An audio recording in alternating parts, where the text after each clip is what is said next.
Diverses associations se rassemblent au pied de la Tour Eiffel pour donner en ce jour de printemps 2013 l'idée d'un renouveau judiciaire en matière de décision familiale.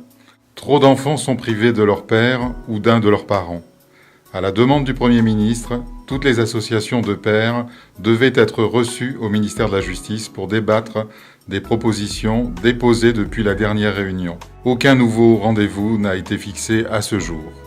Les pères, de toute évidence attendus par les forces de l'ordre, des militaires, des pompiers, s'échauffent prêts à intervenir en cas de tentative d'escalade ou d'action spectaculaire.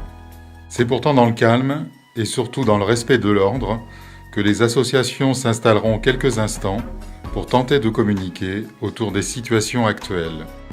Certains membres de ces associations déplorent le traitement qu'ils considèrent partial et orienté de leur dossier et évoquent une discrimination et un comportement sexiste au vu des décisions qui écartent les pères de leur devoir d'éducation. Mais malheureusement, des mères dénoncent également le placement abusif de leurs enfants. Il s'agit donc bien d'un problème de société et de la capacité de notre justice à respecter le droit des citoyens et de leurs enfants.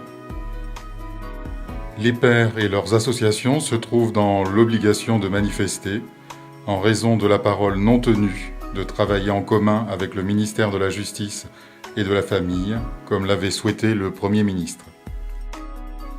Le discours de Madame Taubira inquiète particulièrement. À la Sorbonne, elle aurait déclaré qu'elle souhaitait multiplier les AEMO, assistance éducative en milieu ouvert, et les placements, alors que des abus lui ont été démontrés et que des dossiers ont été déposés au ministère à ce sujet.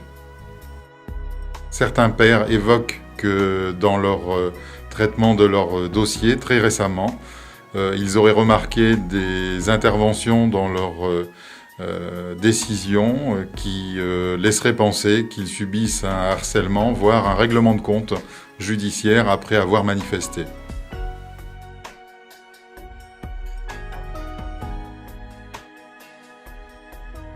La parité n'est donc pas respectée puisque 95% des juges pour enfants sont des femmes et qu'elles ne souhaitent pas mettre en place la résidence alternée au bénéfice de nos enfants.